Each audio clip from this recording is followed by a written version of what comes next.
Hello and welcome to Corpse Club. I am your co-host Bryan Christopher, and with me is Scott Drebit and Derek Anderson, and we are celebrating a few things with our return to the Corpse Club universe. We are just getting over Halloween, so we have to come back with our traditional Halloween hangover episode. And we are doing something of a strike hangover episode because at last, both the Writers Guild and the Screen Actors Guild have ended their strikes. They have, from what I've seen, gotten some pretty good deals. There was a really a moment at which that the Producers Guild, I don't know, Derek or Scott, if you'd heard about this, but they were trying to have something where any actor at a certain level would have their face scanned. And while they were alive, they couldn't have their likeness used. But as soon as they died, the Producers Guild would have carte blanche to use that likeness regardless, no SAG-AFTRA input, no estate input for the actor's family. Surprisingly, they didn't go for that, so they kept pushing for a little while longer, and sounds like they caved for a good deal. So we can talk about new movies again. Exciting, right, fellas? That is amazing. At long last, I'm glad that it sounds like everything at least had a relatively happy ending, and it seems like the AI takeover, at least for now, is going to be held at bay a little bit, and hopefully somewhat of a fair shake for the actors and the writers. And it's great to be able to talk about things again, because there's been a lot coming out. It feels, I know we're probably going to have a period where just the hiatus of the strike is going to catch up with us, and we might have not as much new content, but we haven't really gotten to that point yet. And as per usual, the Halloween season was just brimming with so many things to see in theaters, on streaming, and everything in between. So it's going to be nice to be able to give some shout outs again. Although I do look forward to, with the hiatus that we're going to see, there's probably going to be some major studio breaks in terms of not much coming through. But that's usually when the weird ass indie shit starts coming out of the woodwork, because they have the vacuum to fill. So I'm looking forward to seeing what weirdo crap we have that comes out of that. Yeah, I don't think we're going to see any kind of major gaps in the amount of films that we get, and because it's so amorphous, the quality that we get. There isn't, it used to be everything is upside down. January used to be, the graveyard where you would send, genre flicks to die. Well, that's been proven over and over again in the last 10 years or so that that's just not the case anymore. And now we're seeing hits pop out of everywhere, and out of different streaming platforms and mediums. You have horror is thriving on there we are, right on television still with Chucky. And in What We Do in the Shadows, it's thriving in the theaters continuously. It's everywhere and all at once. And I think there's such an unstoppable momentum that this well-deserved win by both the writers and the Screen Actors Guilds. I don't think we're going to see any major disturbances at all. Looking forward to seeing where things go. Yeah. So yeah, we've definitely got a backlog of some 2023 stuff that we want to chat about. But first, I want to hear about y'all's Halloween. See what you did. Scott, what did you get up to for Halloween? Yeah, let's get the boring out of the way first before Derek's always has this kind of Norman Rockwell wonderful Halloween. Mine is kind of like a I don't know, not Norman Rockwell. It's just kind of very John Waters. John Watt. Well, I wish it was John Waters. That would be exciting. No, it's very nowadays it's very low key, and in my neighborhood, quiet as far as kids go. You know, we don't get any kids before 6. We basically have kids now. I've like practically timed it 6 till like 7:45. And then by 8 o'clock, I'm shutting the lights up because the streets are quiet. And it's just, you know, it's the growth of an old neighborhood. When we built our house, it was the end of the road on our street. You had to turn. We were the end of the line. Used to get massive amounts of kids trick-or-treating. Well, now, you know, 20 some years later, that community has expanded and thinned out so much as far as kids go. You know, we buy a box of, we'll get a box of 100 and one of 50 and give like a couple candies out to each kid, and still have like, by the end, we're giving out a lot more. Yeah. And we'll still have, you know, a good chunk of change left for us to enjoy. So it's just, it ain't what it used to be, kids, at least in my neighborhood. But like I said, I think that's just a natural outgrowth thing. I don't think it's anything kind of relating to anything in particular. Kids still love the idea of trick-or-treating. The ones who were doing it that I saw were still very enthusiastic about it. So yeah, it's still alive and well. It's just a little sleepy in my holla. My house is actually the same. We didn't bother buying candy this year because last year we bought a shitload of candy. We went to like the end of our driveway. We're really excited to hand out candy. Maybe 3 kids came by, and I just think it's a product of our like house is on a street that kind of leads out of the neighborhood. It's not like one that you can go to kind of like weave your way through and like hit a bunch of houses. Like if you go down our street, it's taking you away from the other houses. So yeah, unfortunately, it's not a big trick-or-treating block. But we did wind up doing a lot of big kid fun for Halloween this year. We actually went, our friends had a Halloween, like a costume party / murder mystery party. That was pretty cool. Oh, fun. Yeah. In the vein of, it was, the theme was the book, Jonathan Strange and Mr. Norrell.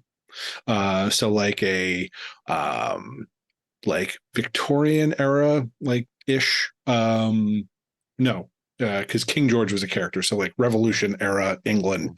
Yeah, there's like lots of like fae involved, so it's kind of like pastoral like magic and things like that. So it was pretty cool. Nice. They had their basement done up to actually look like a fairy like hideaway, like a fae getaway. Wow. So yeah, it was really cool.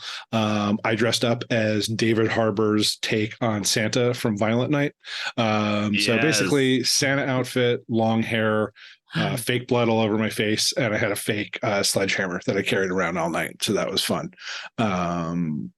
I actually think that was your murder good. Weapon. Yes, yeah.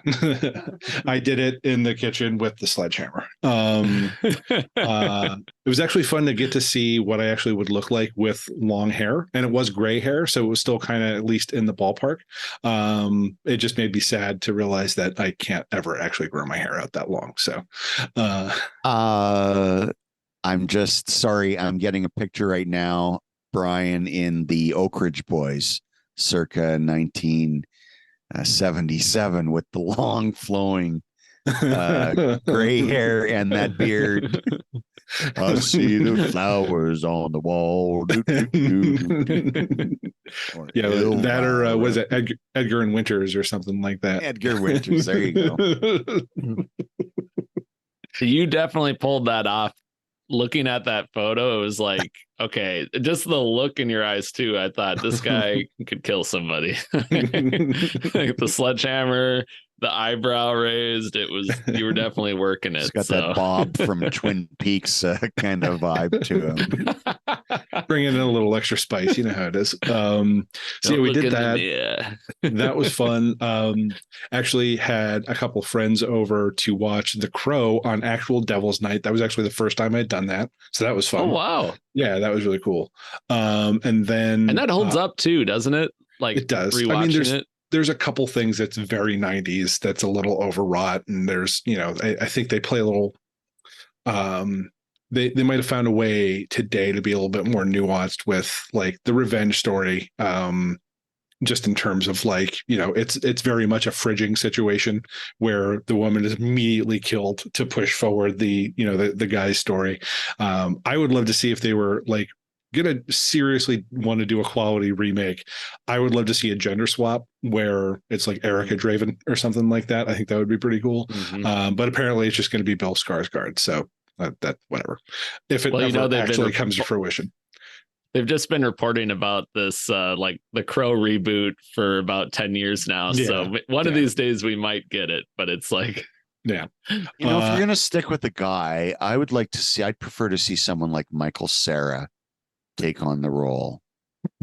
Oh yeah. After playing Alan in the Barbie movie, I could totally see that. I'm telling you, he's got that Kenergy about him. I think he would be great as Can't Rain all the time. That's right. Like if you really want to do something different with it, like, and if you're doing a reboot, that's what your goal should be, right? Like try something different with the material. Absolutely. So then Halloween itself, I actually got to go with some friends to there was a screening of the 1920 silent movie The Cabin of Dr. Caligari. But they had live musical accompaniment to do. It was so cool, and I had never seen it before. So I think seeing it this way was. I still haven't seen it. It's very interesting. Like, and I say that as someone who silent movies a little goes a long way for me. Like, I appreciate them as like artifacts and like the influence and the starting point for the horror we have today. But a lot of times when I watch them, I feel like I'm watching homework. This was pretty cool. And yeah, the live musical accompaniment was cool. We also took that opportunity to dress up again.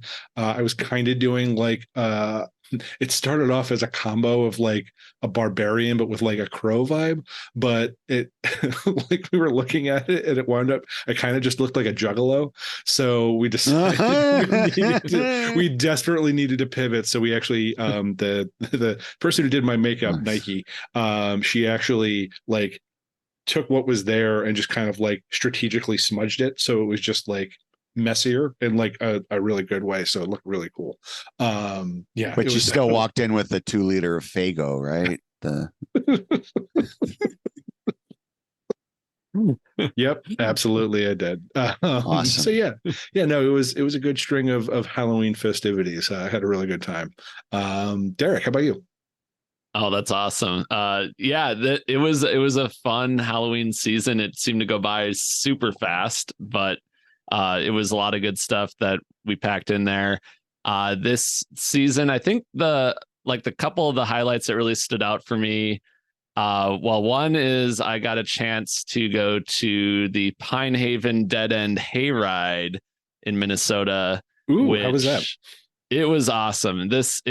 I know I've talked about it on the podcast before, and this is my first time going since we took my parents there in 2019. But it's one of those places I've gone to off and on since I was like in middle school, because it was like, hey, we're gonna we're gonna, like, a bunch of friends, we're gonna go there, and it just kind of, it wasn't necessarily something we did every year, but it's just one of those places that you'd end up at.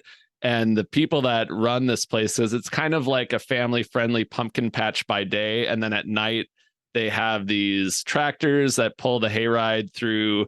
It's kind of like half of the haunted experience you're on the hayride, and you're like being taken through all these different haunted attractions in the woods and the cornfields, and then at some point you have to get off, and then you go through like 3 different haunted houses on foot. And each one has there's a haunted prison. There was a lot of cannibalism this year. There was that one was actually just some guy's house. That wasn't part of the attraction. Oh, I thought that seemed a little too immersive, but yeah, it was really cool. I think the new they kind of mixed in, so there's a lot of stuff that they've had each year in the past, but they'll always mix in new stuff. And one of the things they did this year was like a haunted convent. So you had all these like creepy nuns and this really creepy sanctuary. And I remember we were walking through this, and I was with Zach and Sarah, who people may know I've talked about them before. They are the gracious hosts of Soup Fest. Soup Fest?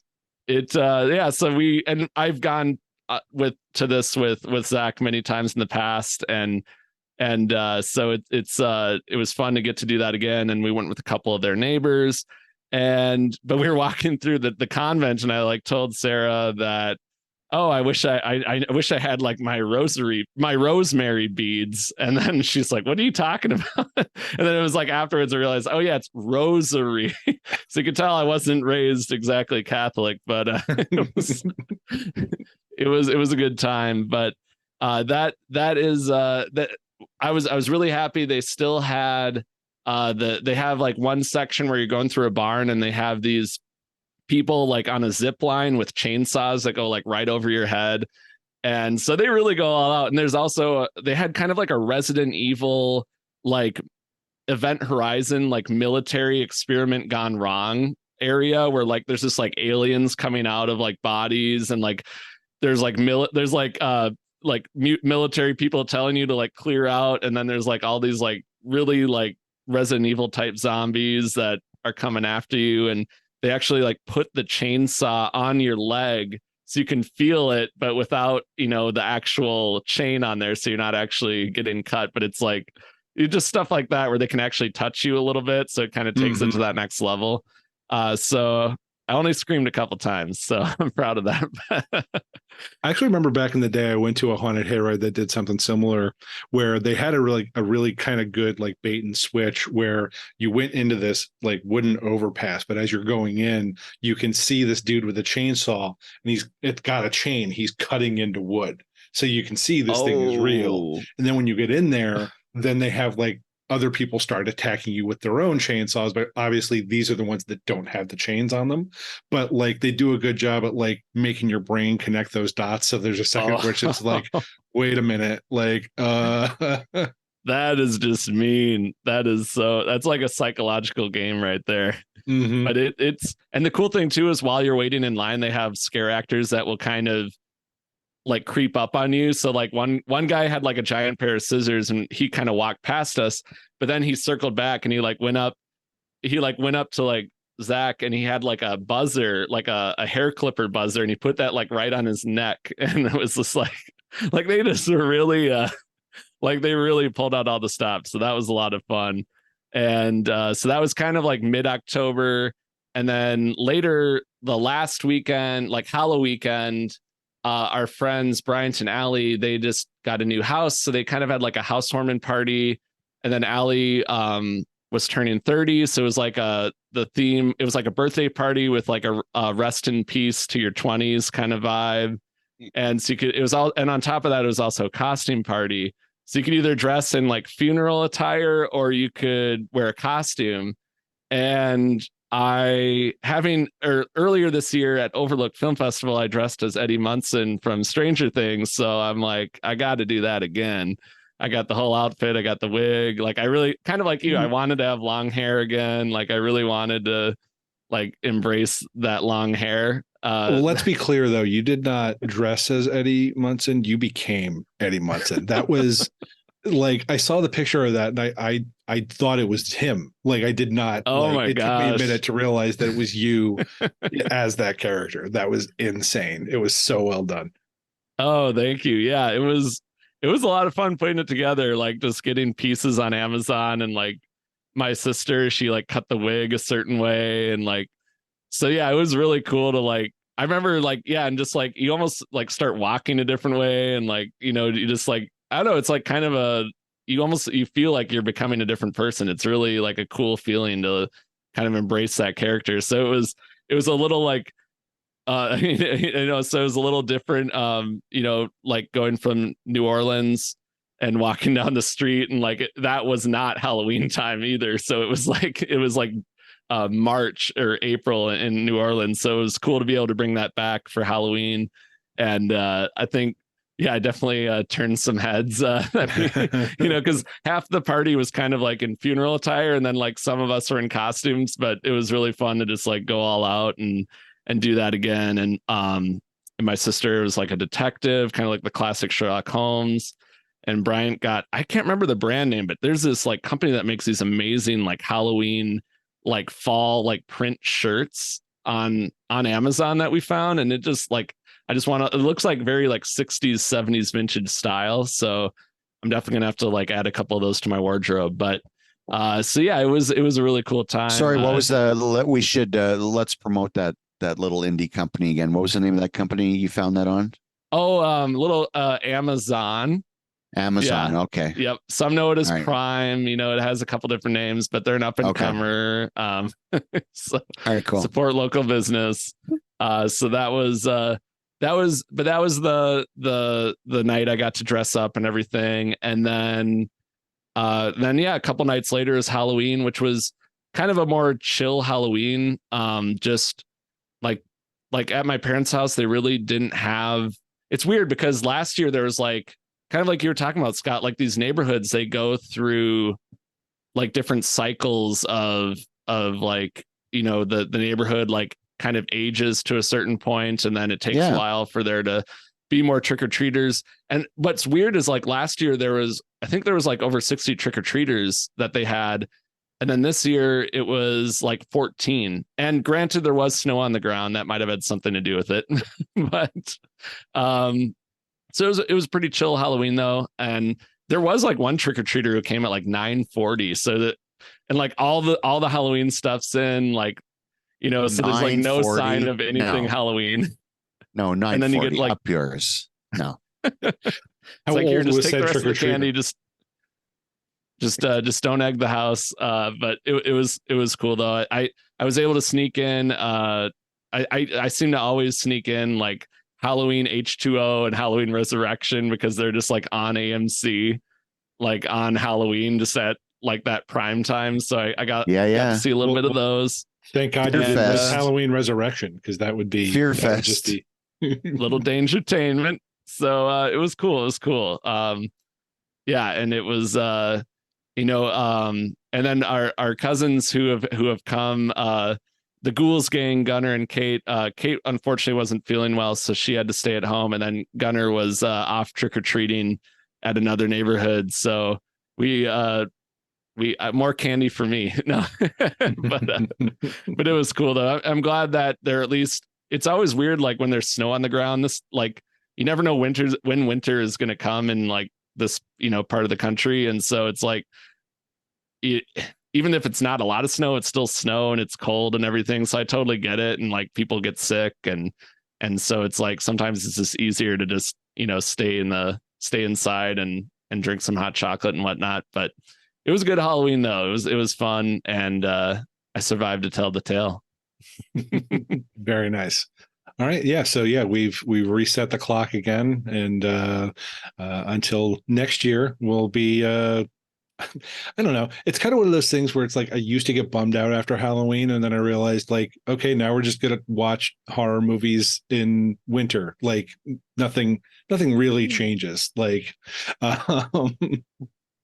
it's kind of a nice discovery where it's like, none of this has to stop. Like, maybe I don't get to wear costumes as much, but that's an expensive habit anyway. I could never be a cosplayer. You know what it is? It seems to me like for the month of October that in general, at the very least, the film community embraces horror for the entire month. It seems overall, if you look on social media, that seems to be the way it is, which is, I think, fantastic. And it does feel when that month is over, when it clicks to November 1st, it does feel, of course, I'm still watching the horror, but it does feel like a little bit of a letdown because there seemed to be more of a spotlight and a celebration of horror that whole previous month. So you're right. It really is like, this is like our hangover when it turns to November 1st. I mean, we get over it and things get back to normal. And I mean, hey, we got Thanksgiving coming up. So we have a fresh horror there, or not fresh, who's to say? And then we hit Christmas time and our plethora of wonderful Christmas horror to enjoy. So I'm not setting you up to roast Canada, but like with your Thanksgiving being on a different day, like because it different already month, happened, baby. Yeah, we're October. Right? Yeah, we're October. So when American Thanksgiving comes around, is there anything doing in your neck of the woods, or is that just like enjoy, have fun? If we know American people, they'll invite you to an American Thanksgiving. Gotcha. And of course, we'll get the same good electronic deals, which is, I mean, really what the holiday is about in the first place, truly, right? So truly. Yeah, truly. Black Friday is holy. That is an epic day of shopping and Christmas preparation. Indeed. I needed to. Although sorry, Derek. I don't mean to cut you off, but I just want to go back to what we were talking about, what you were talking about before with your tours that you went on. Would it not suck being a ghost that haunts a prison? Here you are, you're alive, you're in prison. Your one goal in life is to get out of prison. So when you die, you think, fuck, that's it, I'm free. Fuck you. You have to hang around here forever and ever. You get to look outside, but no, you're a ghost. That's like, wow, that just kind of bummed me out. But I thought I would share that with you guys because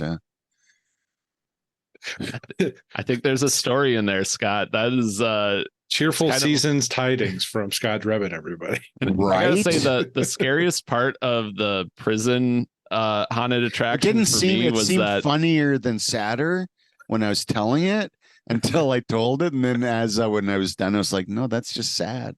It's like, what was that the ghost movie that from like A24 where he's just like in the same spot like over like 100 years or like time hundreds of years, and time just, it might even be called just Ghost or Haunting.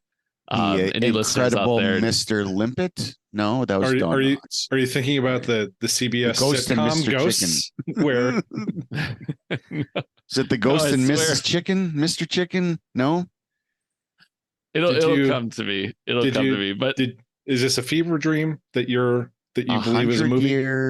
A24. No, I mean, I'm 90. Ghost. It's not even a Disney Channel original movie that I'm thinking of. Like, I mean, a ghost story. That's right. That came out like 5 or 6 years ago. I never did see it, but it just reminded Scott with the white blanket, reminded me of that. With the white blanket ghost, yes. Right? It had like a literal white blanket ghost. But AC Affleck was in that, right? Right. Yes. And Scott, the going back to the prison, the scariest part for me in that part of the haunted attraction was not like anything inside the prison, but that there were 2 like zombie prison guards outside of the entrance, and they were very strict about us like waiting in 2 lines, and I was very nervous about like pissing them off because they're like, then they asked me, how many are in your group? Why, and like we have to be orderly in the line. So I'm just like trying to make sure we're all like in the line together. And like, I'm just worried about like I'm going to like lunch in elementary school or something, like lining up against the wall. But for me, that was the organization was the scariest part to me. even fake zombie guards abuse their authority. This is getting ridiculous.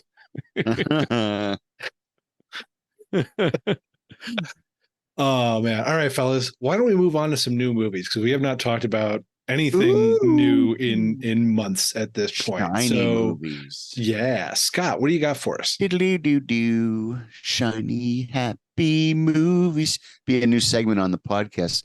Shiny happy movies. Doodle doo doo doo doo. Don't sue me, Michael Stipe. That is like the worst song ever. Well, you can have it, I promise. If it makes you feel any better, that was so far off from being in the tune of that song that I don't think anyone's going to pick up on it. That's good. Because it shouldn't be heard from. Yeah, there has been a lot of great stuff that we haven't been able to talk about. I think one of the ones that I missed out on, one of the big event ones in the past couple months that I missed us getting a chance to talk about when it came out was Saw 10 or Saw X or Socks. If you want to be nasty. And I really, really dug it. I thought it was great. It takes place between 1 and 2. So it isn't so much a movie. It's not a mystery movie. It's a character study, and it's a straight up revenge melodrama. But what it is, it does a couple things really great. It actually plays remarkably well between the first and the second movies, tone wise. The frenetic nature of the first movie easing more into the steady of the second, and it kind of plays right in between that beautifully, I thought. The story makes sense, and it's above all a great showcase for Tobin Bell and Shawnee Smith together again. It is 100% their movie, and the focus is on them. They are the protagonists in this movie. And I just thought, again, no reinvention going on here, but it's a really strong entry that fits in naturally in the time frame that it is suggesting between the first and the second movie. So it handles that really well. There is some great gore in it. The effects are good. The performances overall are really good. There's a couple good baddies in this that you don't mind seeing being dealt with. And it. I mean, what's the point of humanizing John Kramer, right? I mean, he's a psychotic, psychopath. But I mean, they give his character a lot of shading. As much as you give someone of his stature, and Tobin Bell just plays the hell out of the character. It's truly a great performance. So, it just has a lot of really good things going for it, and so I'm glad that I can throw in with you guys a couple cents about Socks. I love that alternate title, because here I was just thinking Saw X was the only way you could refer to it, and I've got that's my favorite way to refer to it now. So that's it, and it's also like the classic pluralizing the title that we do for sequels nowadays. So I like it, Scott. I actually had a chance to check out Saw X as well. Shout out to longtime Corpse Club listener Corey for getting me in the theater for that one. It was just there was so much to see, and it was fun to okay, let's go see a Saw movie this Halloween season. And it had been a while since I had really spent some time in this franchise, because I used to get really in college and high school, it was I got really into all of the super complex plot lines of Saw 2 through 5, and just everything that was going on with trying to keep track of plot lines and timelines. And I thought I loved it too. Like there's a lot that I love in those movies. And I know we've recently had like Spiral and Jigsaw, but I think it was really cool to see them just go back to kind of the basics of the foundation of like, okay, what really makes this franchise work, and putting Tobin Bell and Shawnee Smith front and center, and going back in time in between, like you said, Saw 1 and 2, and just really like reminding people why they maybe fell in love with this franchise in the first place. And I think that as a showcase, especially for like those two, Tobin and Shawnee, it really, really succeeds. Yeah, and I think because they're kind of straitjacketed between 1 and 2, there isn't a lot of story that they can stuff in there, and it to its benefit, right? Because it just, and again, we're kind of, we're tippy-toeing here because our colleague Brian has not seen it yet. He hasn't seen Saw. So I haven't seen Socks, which he hasn't seen Socks. Which I'm reading yet. like a Boston fan talking about their beloved I haven't baseball seen team. Socks yet. So we're tiptoeing around details. It still is. There still are surprises in it, but again, I think because it's kind of, it has to have that tight structure.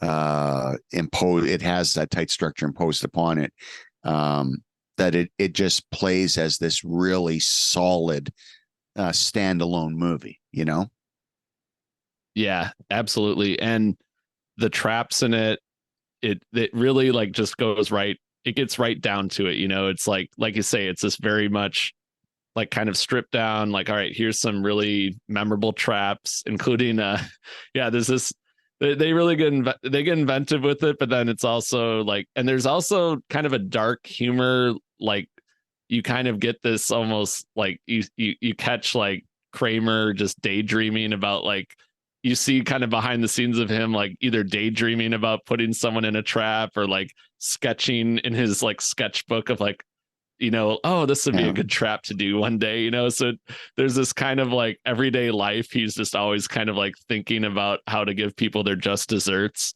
And it's so I feel like they really kind of give him another thing to kind of play with there. And Tobin Bell's just so good at that like dry kind of approach to that dry, dark humor that he kind of has, even though he's doing these like putting people through these horrible things. And it's interesting. Yeah, I think and it definitely doesn't hold back. Like there's some hand wringers in there as far as like watching these traps. They haven't gotten soft in by the 10th installment. For those who don't know, the traps are being inflicted on and it's all in the trailer, so it's not, this isn't even a spoiler at all, but and as all we know, John Kramer is of course very dead, but still alive. As this movie opens, he finds a very expensive experimental treatment for his cancer set up in Mexico. He goes, pays, I think, I want to say $250,000 for this treatment. Goes back, they're gone. They are con artists. So he decides to take the whole team responsible for his treatment, quote unquote, in Mexico, and decides to put them to some morality tests, as it were, in a true Saw style. And there's some good ones in there for sure, to be sure. But these are despicable people, and you have no choice but to root with John, against them. Maybe not root with them, adjacent, perhaps. A little bit of the enemy of my enemy is my friend, but kind of a situation. Yeah, I'm a phone call away. I'm not dropping you to the airport, but I'm there for you. Firm acquaintances. There you go. Nice. All right. Well, so yes, I have not seen Saw X, so I think we'll transition to a movie that I have seen that I don't think either of you have seen. We are going to do another big franchise entry, which is The Exorcist Believer, the latest from David Gordon Green. Oh boy. Which Oh boy. we're going to do our very best to not have this devolve into another Halloween Kills segment. Well, then I'm Does gonna love evil it. get possessed tonight? God. So yeah.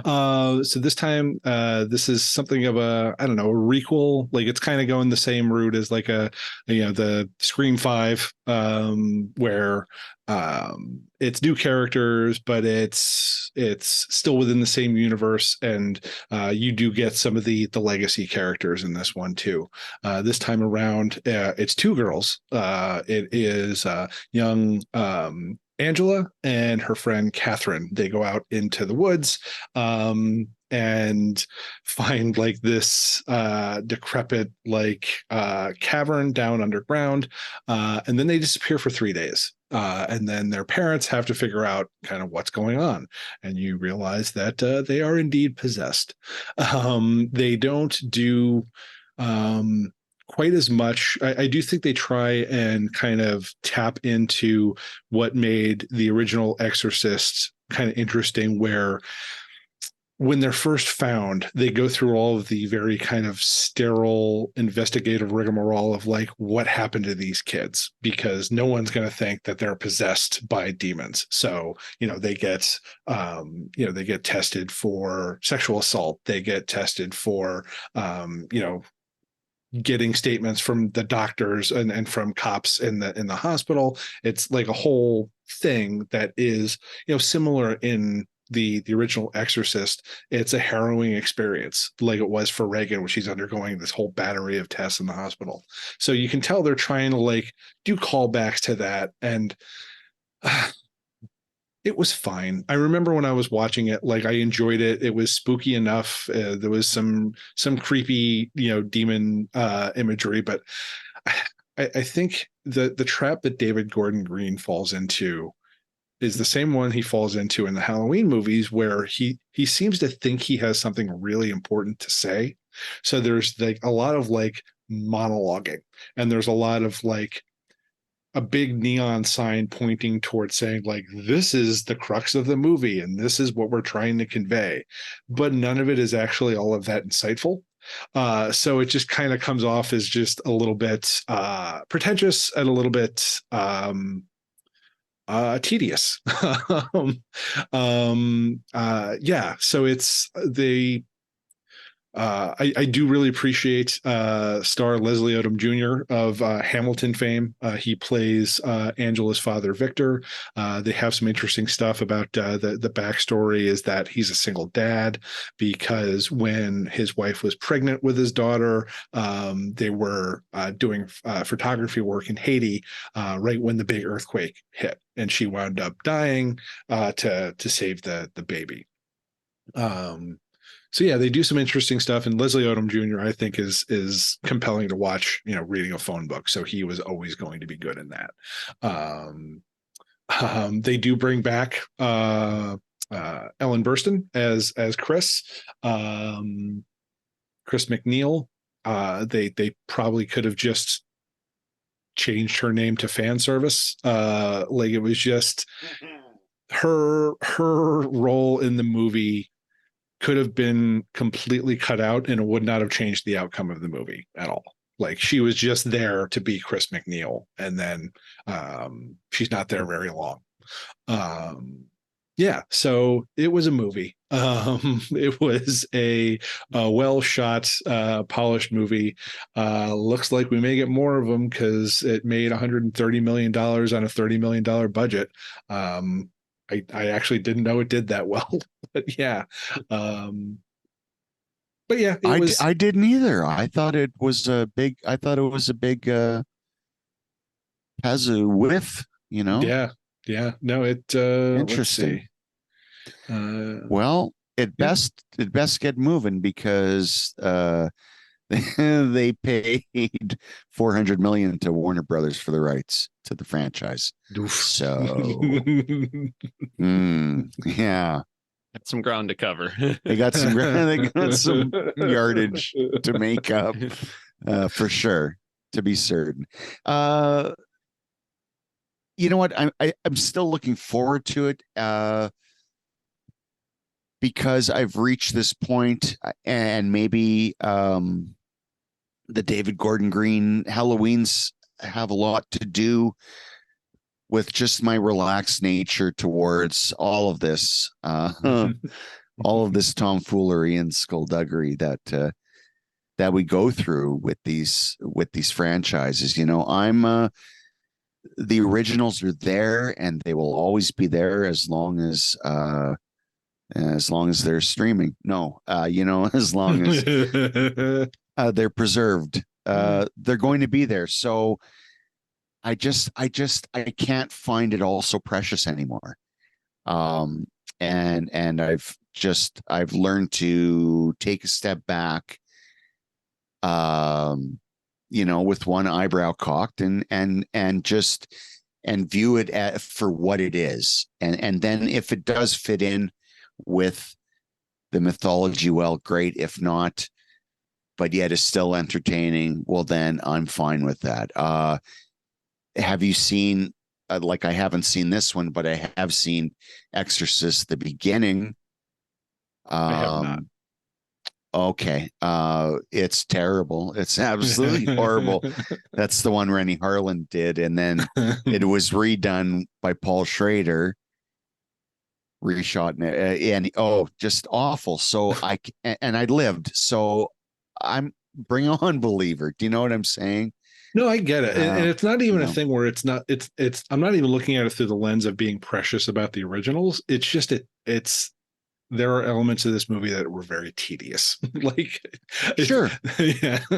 Sure. Whether even it's not a Halloween or an Exorcist movie. Yeah. Yeah. But so what you're saying is that no one is running around going, Reagan dies tonight, like, for 2 hours through the movie. That's disappointing, frankly. Alas, no. That is very disappointing.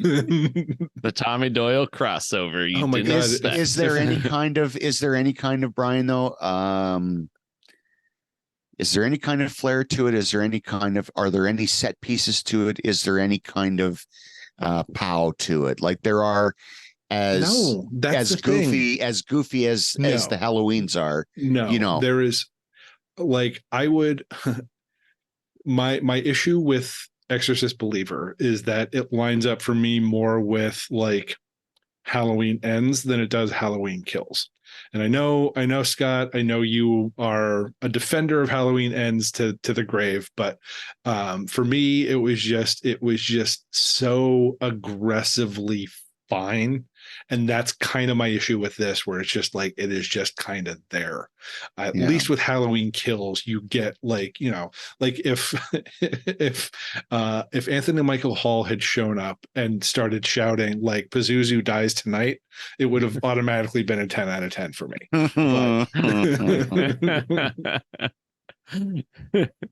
Oh man, that is interesting. Because do you feel like, because I've heard some people say that it almost feels like if this was just a possession movie and they weren't trying to maybe shoehorn some of the legacy stuff from, like, Ellen Burstyn, her character Chris, like, do you feel like like if they just had focused on, like, a new story, or like or if it was just like a possession movie outside of The Exorcist, do you think you would have liked it better? Or does it kind of have that thing where is it just okay?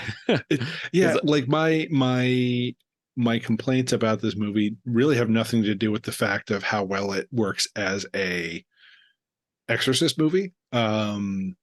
It is not compelling. It's just not, like, it's like, there's nothing egregiously wrong with it. It is just very what's the word, aggressively mediocre, or like aggressively bland. Yeah, aggressively fine, I believe, is what you stated. And because You had also mentioned that about Halloween Ends, and sir, I would just like to say there's nothing aggressively fine about Halloween Ends, but I love it so much. But I still do really want to see this. I'm positive. I'm positive in my very deep soul that the end of this movie probably sets up the return of someone even bigger than Chris McNeil. I mean, obviously that's been the goal all along, but at the same time, I've literally heard nothing about that. No one talking about it, no one whispering about it, no one gossiping about it. So maybe not. Well, I'm going to spoil it right now. They bring Jason Miller back from the dead, and Father Karras returns. See, this sounds like an 11 out of 10 movie right away. Yeah. I mean, I'm lying because, yeah, if that had happened, like. Oh, damn me. Damn me. Oh, man. All right. Let's move away from aggressively. Let's move away from aggressively fine and see what Derek has for us.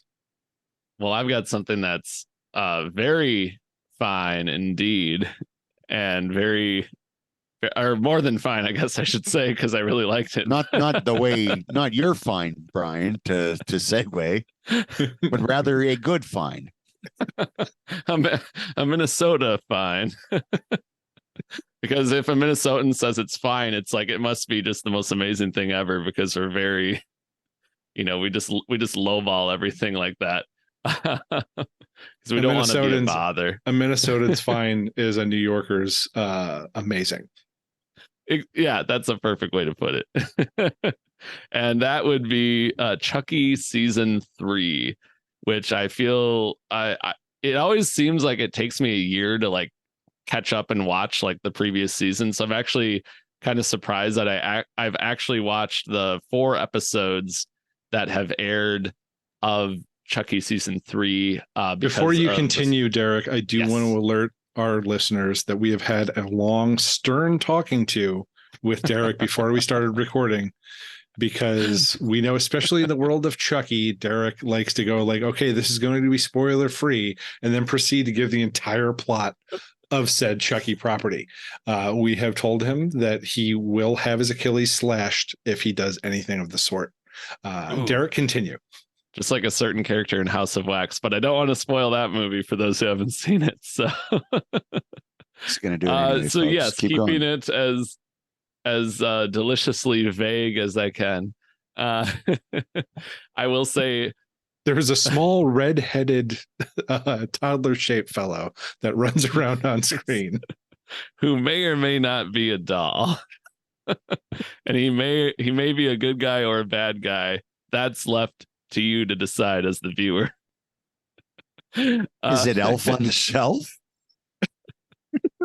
No, but that would be a killer Christmas episode. They really do need, and they have done a Christmas episode, as we saw in season 2. But just to keep it, I will say, Don Mancini and his amazing staff of writers, like what they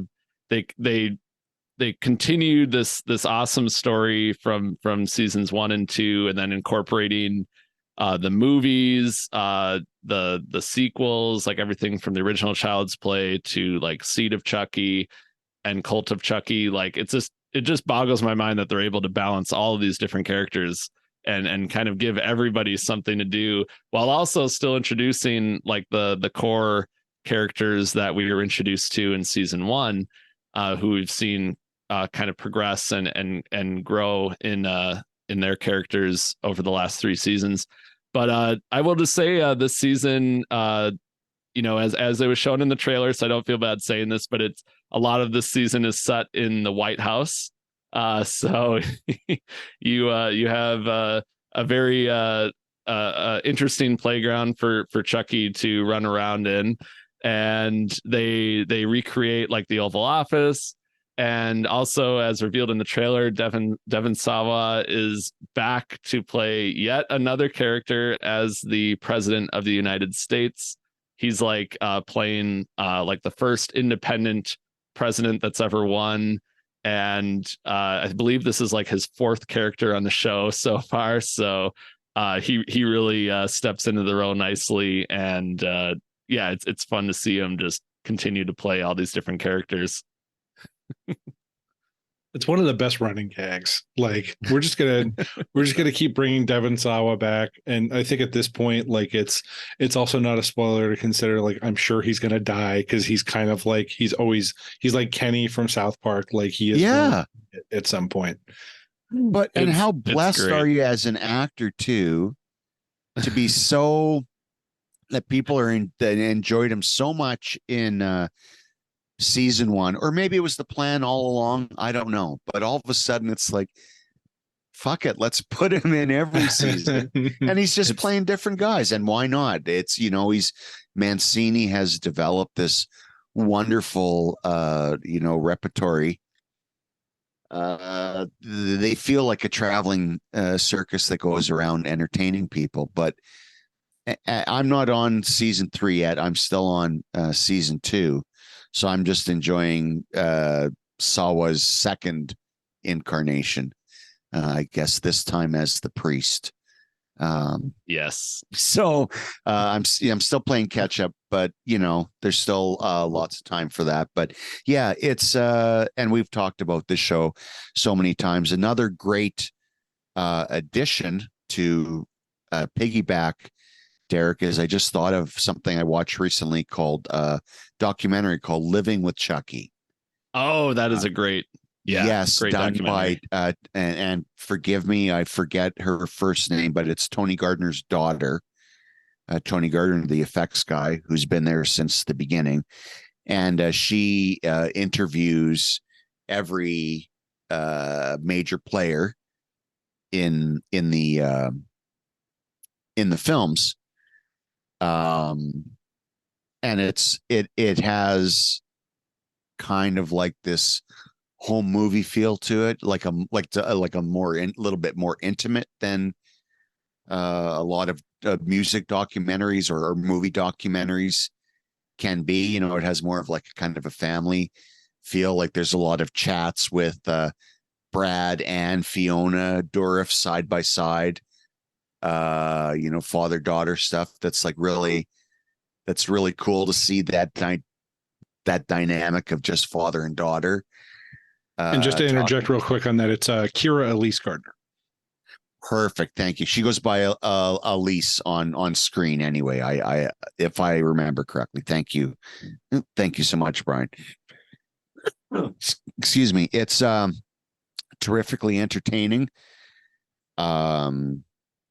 Yeah, and it's a great and it ties in and up to the TV series as well. So that's a great thing to go with. If you're viewing Chucky, check out Living with Chucky. I believe I watched it on Tubi, but it may also be on Shudder, Amazon, Hulu, Grindr. I couldn't say. I think it's on Screenbox. Screenbox. Okay, so there you go. Screenbox. Yeah, and yeah, I want to check that out because it's like of all the franchises, I think the Chucky franchises had the oddest, most meandering trajectory, where it started off as like this fairly serious thing. It turned into kind of like an 80s into mid 90s, like trying to keep that like mainstream franchise going. Then it took on like the weird kind of like meta discussions in Bride and Seed, and then it kind of went back to its roots, and then with Curse and Cults, and now it's just kind of blossomed into this TV show where it's just, I think, become like this queer icon, like where Mancini really just kind of like takes all the subtext out and just starts like, let's make this just super queer. I need to go back. So many different identities. Like it's been pretty amazing. And I think the latest, iteration is probably its certainly its most just regularly smile inducing. And I think, not curse, because as you said, curses, and they mentioned this in Living with Chucky, is curse. They wanted to go back to, let's try to scare the audience.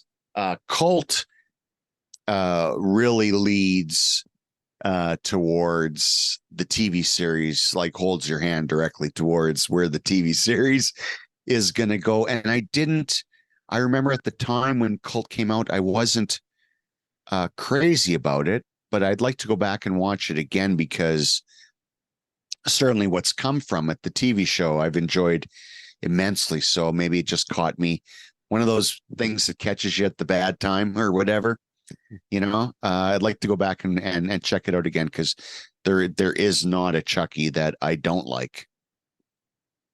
Yeah, and that's the great thing about it. And then Don Mancini just kind of being, watching over it all this time too, which is such a rarity for someone to be involved like every step of the way, and to know like these characters, just better than anyone, and what to do with them and where to take them. It's really, really remarkable. It's definitely, it's kind of sneakily like the strongest, one of the strongest, if not the strongest, when you look at a franchise as a whole, just like how like bulletproof it is, just quality wise, and just how it finds different things to do and different, styles of the genre. And like you said, it's like one's a little more, it goes from being scary to campy, and then combining those. And it's just really fun to watch. And it makes perfect sense as a TV show too, because as we've seen, there's quite a cast of characters that they've assembled over the years, and there's a lot to do with them. So it's really nice to actually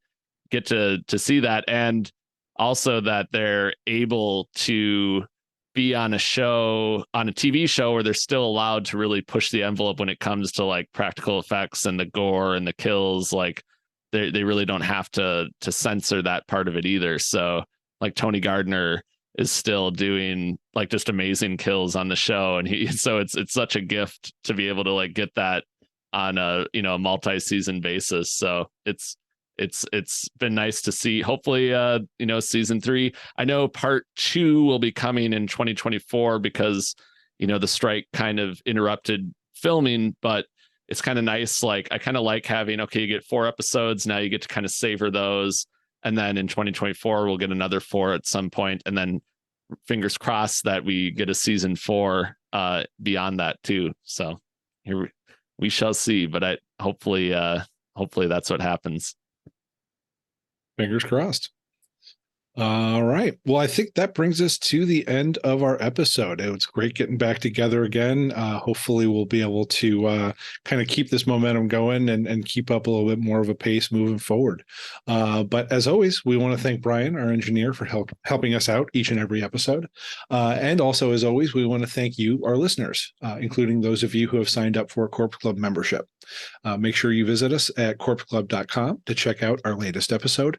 Don't forget to rate and review us on Apple Podcasts. Every rating and review helps us out. You can also find us on Google Play, SoundCloud, and all your favorite podcast providers. If you want to get in touch, you can reach us anytime at contact@corpseclub.com, or on Twitter at Daily Dead News, or at Corpse Club, and on Instagram and Facebook under Corpse Club. Thanks again for listening, and until next time, stay scary.